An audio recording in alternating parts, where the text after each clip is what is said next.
देखिए दोस्तों, माइग्रेशन एक नेचुरल मूवमेंट है और चाहे आपका कोई इंसान हो या कोई पशु पक्षी हो या कोई जानवर हो, इन सब में ये होता है।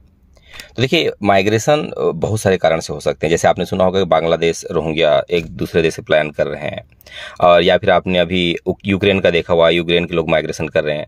हमारे भारत में भी बांग्लादेशी लोग आकर के माइग्रेट होकर के यहाँ बसे हुए हैं और बहुत अधिक मछली पालते हैं। खासकर छत्तीसगढ़ की बात करूँ तो बस्तर अंचल में ये गाँव में फैले हुए हैं। तो ये माइग्रेशन कई प्रकार का होता है। जैसे यदि आपको जॉब की जरूरत हो तो आप माइग्रेट होकर के यूएसए, कनाडा चले गए, या फिर अपने शहर से किसी और शहर चले गए। आपको आज मजा आने वाला है, क्योंकि आज की वीडियो में हम लोग बात करने वाले हैं कि मछलियां भी माइग्रेट करती हैं, ये भी प्रवास करती हैं। सुनकर बड़ा अटपटा लगा होगा, लेकिन आज तो हम इसी पे चर्चा करने वाले हैं। तो नमस्कार दोस्तों, आप सभी का स्वागत है आज की इस नए वीडियो में। आज हम जानेंगे कि मछलियां आखिर जो प्रवास करती हैं, माइग्रेशन करती हैं, ये हूबहू उन जानवरों या उन इंसानों की तरह है, जैसे वो अपने भोजन के लिए, अपने बेहतर इन्वायरमेंट के लिए या फिर बच्चे देने के लिए बहुत लंबी दूरी तय करते हैं, और इसे ही हम लोग माइग्रेशन कहते हैं। तो बने रहिए वीडियो मेरे साथ। आज जानेंगे कि आखिर ये जो एक्वाकल्चर जो जीव है, एक्वेटिक जो लाइफ है, ये कैसे माइग्रेशन करते हैं। तो वीडियो में आगे बढ़ने से पहले बता दूं, अगर आप भी मछली पालन करना चाहते हैं और सोच रहे हैं कि मछली पालन की कोई सामग्री, कोई प्रोडक्ट, कोई इन्फॉर्मेशन, मछली के बच्चे कहां से लें, तो देखिए बहुत अच्छी क्वालिटी के बच्चे आपको मिलेंगे हमारे यहाँ। आप स्क्रीन पे दिए हुए नंबर पर आप कांटेक्ट कर सकते हैं, और चाहें बेहतर तरीका समझना तो आप हमारे साइट पर विजिट कर सकते हैं। कोयतुर फिश फार्मिंग कुम्हारी ऐसा आप सर्च करेंगे तो गूगल मैप में आपको हमारा लोकेशन दिखा देगा। यदि आप मेरे कूपन कोड का इस्तेमाल करेंगे तो आपको बहुत ही आकर्षक जो है डिस्काउंट मिल जाएगा। तो चलिए वीडियो में आगे बढ़ते हैं और जानते हैं कि मछलियां माइग्रेशन क्यों करती हैं। आपके मन में सवाल है कि आखिर ये जो माइग्रेटेड मछलियां हैं कितनी दूरी तक ट्रेवल करती हैं, और आखिर ये जो माइग्रेट मछलियां हैं अपने जन्म जो स्थान है जहां पैदा होती है वहां कैसे पहुंच पाती हैं। तो ऐसे ढेर सारे सवाल हैं कि क्या सबकी सब मछलियां माइग्रेट करती हैं। आपके मन में सवाल आएगा कि आखिर इतने सारे खतरे रास्ते में क्या क्या आते होंगे इन मछलियों को जब माइग्रेशन करती हैं। आखिर जो माइग्रेशन करती हैं तो इनकी गतिविधि में हम लोग कैसे दखल देते हैं, क्या हम लोग इंटरफेयर कर देते हैं, और हमारा जो इकोलॉजिकल सिस्टम है इसमें इस मछलियों के माइग्रेशन पे, फिश माइग्रेशन का क्या असर पड़ता है। तो देखिए मछलियों का ये जो माइग्रेशन है, खास करके नदियों में, झीलों में, बड़े बड़े जो सी हैं, महासागर हैं, इनमें बहुत सारे ऐसे सिस्टम्स हैं पानी के जिसमें ये माइग्रेशन करती हैं। और मछलियों की ढेर सारी प्रजातियां हैं, जैसे आपका सालमन हो गया, ट्राउट हो गया, ईल हो गया। हर साल ये मछलियां अविश्वसनीय रूप से आपका माइग्रेशन करती हैं। आपको जानकर हैरानी होगी कि जापानीज ईल के बच्चे जब माइग्रेट होकर आते हैं और बच्चे देते हैं, उसकी कीमत $35,000 तक पहुंच गई थी। कुछ समय ऐसा भी था, क्योंकि वो बहुत कम समय के लिए माइग्रेट करती है और मार्केट में इसकी अच्छी खासी डिमांड है। तो आप देखते हैं कि मछलियां अपने भोजन के लिए, अंडे देने के लिए, अच्छे इन्वायरमेंट खोजने के लिए हमेशा जो है ऐसा जो है माइग्रेशन करती हैं। कुछ प्रजातियां देखिए खारे पानी से, समुद्र के पानी से मीठे पानी की ओर जाती हैं, और कुछ मछलियां ऐसी होती हैं जो मीठे पानी से खारे पानी की ओर जाती हैं। तो ये जो माइग्रेशन होते हैं मेनली आप देखिएगा भोजन के लिए या फूड के लिए होता है मेनली, या फिर बच्चे देने के लिए होते हैं। तो आइए एक आज एग्जाम्पल अपन लेते हैं सालमन का। तो देखिए सालमन जो है मीठे पानी की जो नदियां होती हैं या नाले होती हैं, ये उनमें पैदा होती है, और जैसे जैसे ये मैच्योर होते जाते हैं वे समुद्र में चले जाते हैं, जहां वे अपने का जो लाइफ साइकिल है उसका टोटल हिस्सा टोटल समुद्र में बिताते। सोचिए, पैदा होते हैं मीठे पानी में, चले जाते हैं खारे पानी में।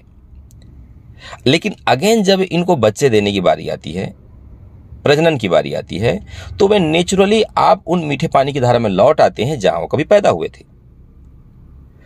और ये जो मूवमेंट है इसे आप गूगल में सर्च करेंगे तो सालमन रन नाम से भी इसको आप सर्च कर सकते हैं। आपको डिटेल दिखेगा, मजा आ जाएगा वीडियो देख के आपके। और बहुत इंटरेस्टिंग है। सोचिए, जिन मछलियों को कोई जीपीएस सिस्टम नहीं, कोई बताने वाला नहीं, तो जहां से पैदा हुए थे वहां तक कैसे लौटते। तो देखिए सालमन अपना जो बर्थ प्लेस है उसमें आपस जाने के लिए एक रास्ता बनाती है, और ये वास्तव में एक गजब का सीन होता है, गजब का। एक बार जब वे अपने अंडे देने के लिए मैदान में पहुंच जाते हैं तो अपने अंडे देते हैं, और देखिए उनका जो लाइफ साइकिल है यहीं से स्टार्ट होता है। तो दोस्तों, अगर वीडियो अच्छा लग रहा हो तो वीडियो को एक लाइक कर दीजिएगा, क्योंकि हम लोग लाइक के ही भूखे हैं। आप लाइक देते रहिए, मैं नए नए वीडियो आपके लिए लाता रहूंगा। तो मछलियों का जो प्रवास है, इनका जो माइग्रेशन है, केवल एक प्रजाति तक सीमित नहीं है। ढेर सारी अन्य प्रजाति की मछलियां हैं, जैसे आपका हेरिंग हो गया, टूना हो गया, ये भी अच्छे खासे मात्रा में प्रवास करते हैं। तो देखिए, बड़ी संख्या में सुरक्षा प्रदान करने के लिए और जिंदा रहने के लिए, अपने आप को सर्वाइव करने के लिए, अपनी पीढ़ी को आगे बढ़ाए रखने के लिए ये जरूरी है। अक्सर समुद्र की जो धाराएं होती हैं उनको ये नेविगेट करती हैं, उनको फॉलो करती हैं। और देखिए, अच्छा जो भोजन जहां पर मिल सकता है, अच्छा जीवन मिल सकता है, इसके लिए लंबी दूरी तय करते हैं। तो माइग्रेशन की जो प्रक्रिया होगी, इसका जो टाइमिंग होगा खास करके, तो देखिए अलग अलग ब्रीड के लिए डिपेंड करेगा, अलग अलग समय हो सकता है। कुछ कुछ जो प्रवासी मछली हैं वो खाली हफ्ते भर के लिए आती हैं, और जबकि कुछ मछलियों को पूरे महीने लग जाते हैं। तो माइग्रेंट जो मछलियां होती हैं, इनकी जो प्रजाति है, इसके रक्षा के लिए, इसको बचाने के उद्देश्य से कई सारे देश कई सारे संरक्षण के उपाय करते हैं। जैसे कि जहाँ से गुजरती हैं वहाँ के जो बड़े डैम हैं उनको हटा दिया जाता है, बड़े डैम नहीं बनाए जाते हैं। और जहाँ पर ऐसी संरक्षित मछलियाँ हैं, जैसे कुछ अभ्यारण्य हो गए, तो वहाँ मछली पकड़ने नहीं दिया जाता है। और इन प्रजातियों के संरक्षण के महत्व को समझने के लिए लोगों में जागरूकता अभियान दिलाना बेहद जरूरी है। तो मछली पालन, यदि आप बीज खरीदना चाहते हैं या ऐसी कोई प्रोडक्ट खरीदना चाहते हैं तो आकर्षक डिस्काउंट मिलेगा, आप मेरे कूपन कोड का बिल्कुल इस्तेमाल कीजिएगा। अब आप सोच रहे होंगे कि इन लंबे प्रवासों के दौरान मछलियाँ कैसे नेविगेट करती हैं। खैर, वैज्ञानिकों का मानना है कि मछली अपना रास्ता खोजने के लिए जो अर्थ का जो चुंबकीय सिस्टम है, सूर्य और चंद्रमा की जो स्थिति है, और साथ ही साथ कुछ स्मेल्स है जो उन रास्तों से उन्होंने कभी गुजरा था, इन सब का यूज करके वो नेविगेट करती हैं। तो है ना कमाल की बात। यदि हम इसको बोला जाए तो naturally built in GPS system इनमें लगा होता है, आप ऐसा मान सकते हैं। हालांकि जीपीएस की सिस्टम हमने बाद में खोजी थी, पर नेचुरली प्रकृति ने इनको पहले से दे रखा है। तो मछलियों का प्रवास जो है आपका, हमारा जो इकोलॉजिकल सिस्टम है, इसको बेहतर बनाने के लिए बहुत जरूरी है। तो देखिए, मछली जब यात्रा करती है, ट्रेवल करती है, तो बहुत सारे पोषक तत्व हो गया, उसका ऊर्जा हो गया, दूसरे जो परजीवी जीव हो गए, उन सबको जिंदा रखने के लिए ये बहुत जरूरी। देख लें आपने, सालमन जब ट्रेवल करती है, माइग्रेट करती है, तो बिजली जो भालू है उनके जीवन के लिए कितना इंपॉर्टेंट है, आपने देखा ही होगा। तो अगली बार जब किसी मछली को आप समुद्र में या नदी में बारिश के समय में खास करके तैरते हुए देखें, जैसे हम लोग इंडिया की बात करें तो यहाँ 15 जून से लेकर 15 जुलाई तक मछलियाँ मारना, मत्स्य आखेट जो प्रतिबंध रहता है। तो जब भी आप ऐसी इन मछलियों को देखें तो समझिए ये यात्रा कर रही हैं, बच्चे देने के लिए जा रही हैं, तो इस समय इनका जो है आप इनको ना मारें। तो मछलियों का प्रवास, ये जो माइग्रेशन है, कितनी चमत्कारिक चीज़ है।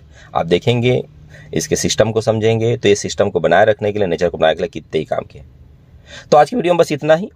हम आशा करते हैं कि आपने मछलियों के जो माइग्रेशन की जानकारी काफ़ी अच्छी लगी हो, और जानकारी अच्छी लगी हो तो अपनों तक शेयर करना बिल्कुल मत भूलिएगा, क्योंकि ज्ञान बांटने से बढ़ता है। और हमारे चैनल को बिल्कुल सब्सक्राइब कीजिएगा, क्योंकि बेहतरीन स्क्रिप्ट आपके लिए लिखा था ओम राठिया जी ने, और कैमरे के पीछे मैं हूं पुष्पक राठिया। मिलते हैं अगले वीडियो में, तब तक के लिए जय जोहार, नमस्कार।